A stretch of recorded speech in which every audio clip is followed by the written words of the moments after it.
Welcome to Real Flix Reviews. We're like a book club for people who hate reading. This week we're doing Teenage Mutant Ninja Turtles made in 1990 starring Judith Hogue. And like always, we bring you movie news at the end of the program. This week we have Jonathan Charney, James Stevens, Hello. And the man that loves that little box, Ryan Preston.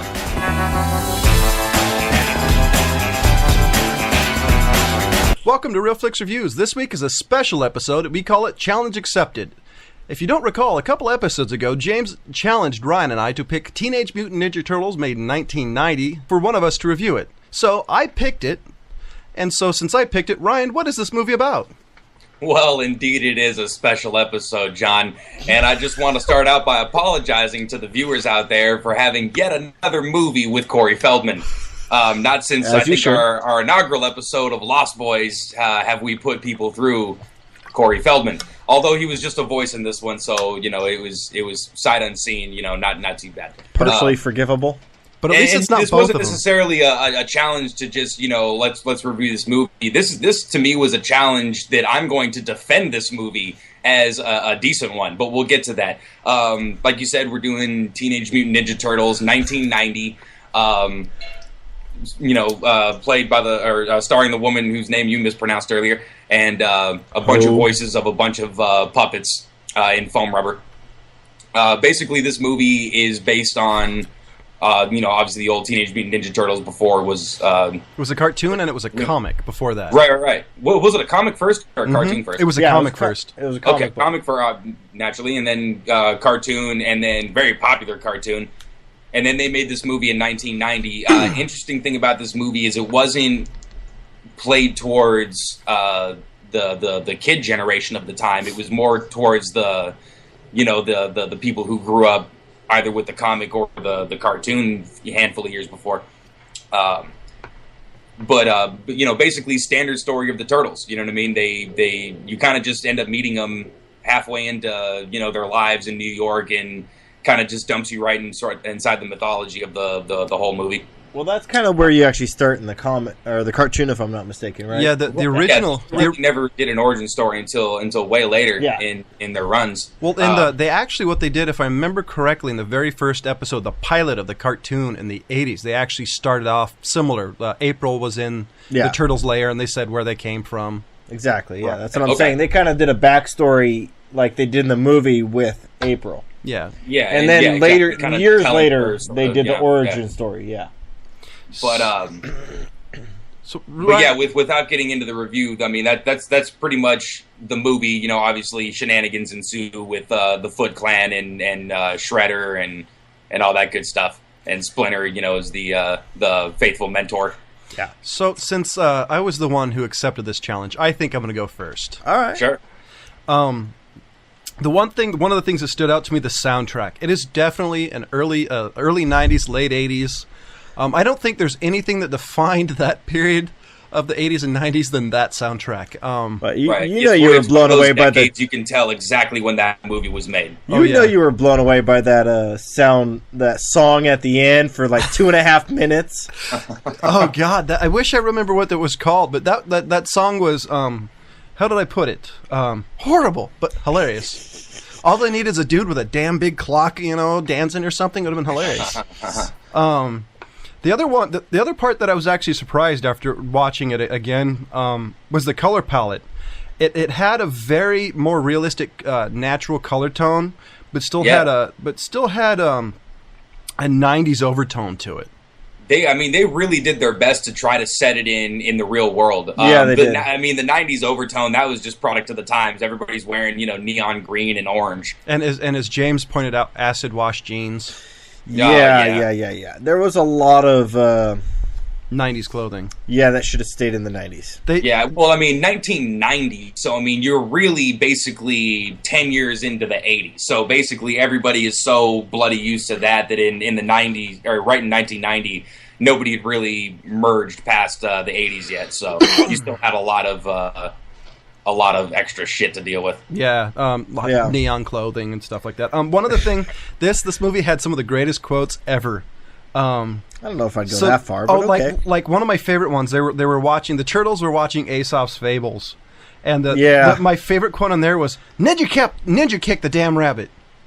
I love that quote. Ninja kick the damn. The other one was, "How are you guys supposed to beat me?" Good answer. Good answer. Yeah, that was funny. A ton of them come out. Yeah, it's more of a visual thing, but it was still pretty damn funny.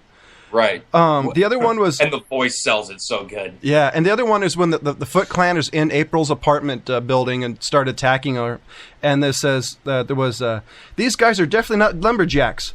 No joke. The only things safe in the forest would be the trees. It's when they're getting attacked and they're slicing up the floor and not killing any turtles. Right. Well, that was it. Yeah, that was her. That was her apartment. Yeah, or her building. Yeah, it was her apartment. Raphael fell through the skylight and and the other one I never caught as a kid. I always thought it was funny, but didn't realize what it meant was, "You're claustrophobic." Pause. What did you say? I've never looked at another man. yeah. There was some funny things like that in there, and that's classic Turtles. Well, it was funny to me that they really played them slightly older than teenagers, but they really still had that kind of that attitude of like I don't know, teenage angst, I guess is the best way I can put it. I mean, how do you sum up that set of feelings? But with the whole, I love was it Raph that went out in the beginning to go see a movie? Yeah. Throws on his G-Man coat and the hat. Yeah, and went to go see Critters. Yeah, that was right. Sorry. I was going to say one of the things that I always thought about. I always liked the cartoon because the cartoon was super. Did not take itself seriously. They popped themselves out of the cartoon, would look at the audience and would say stuff like, "I hate doing stuff like this," type of thing. Yeah. And James and his wife came up with a drinking game. Every time you hear a synth in this movie, take a shot. Again, Real Flix Reviews is not liable for any damages that may ensue to your brain, body, or any other. What he said. Any other thing in the vicinity. What he said. And this... I actually think this movie holds up really well for being as old as it is, and my rating is. I've got a preference with this because of the actual the stuff that this movie was about, the stories, the cartoons, and comic books. Because of what they base it on, I have to give it a 4, because they did a really good job basing it off a cartoon, an 80s cartoon, and a comic book. Right, and I mean, there's your first example of somebody trying to do what Batman Begins did not that long ago, which was real world application of these, like Unreal characters. Yeah. And this sort of, a lot of movies you sort of take a bunch of stuff on, just like concept alone, like, oh, okay, I'll take that this organization exists because that functions the story. Things like that. Adjustment Bureau, good example. I mean, you take things on concept. Yeah. This one, it really was like, okay, let's try to legitimize this concept. You know what I mean? As much as we can, and obviously it's Ninja Turtles. So I mean, I think they did a brilliant job of maintaining sort of the look of the times, the feel of everything they got right. I mean, it was a solid movie. Take aside the Ninja Turtles. Yeah, see that's the thing. You're basing an entire movie off was it anamorphic turtles? They can walk. They can walk on 2 legs. They can talk, and they have a giant rat. So unless you're talking politics, they did a pretty good job. Right. All right. So are we gonna? Am I gonna be the last one here? I mean, hey, feel free. I feel like I should get a 30-second rebuttal after this, so let loose, son. Okay. Oh, this is going to be fascinating. All right, so now you brought up an interesting point. Okay. Before I even go here, guys, for the audience out there, I am a Turtles fan. I have liked the Turtles ever since I was a little kid. Really? Before this movie even came out. Sure. And, I mean, always my favorite turtle is always going to be Raphael. I love the temper on that dude. Fegish, the angriest guy in the room. Best guy, right Complete there. Smart ass. Love the one-liners. And he would always charge head on into any situation. And he was the one that did the Cagney impression, right? Yes. There you go. It's my dog.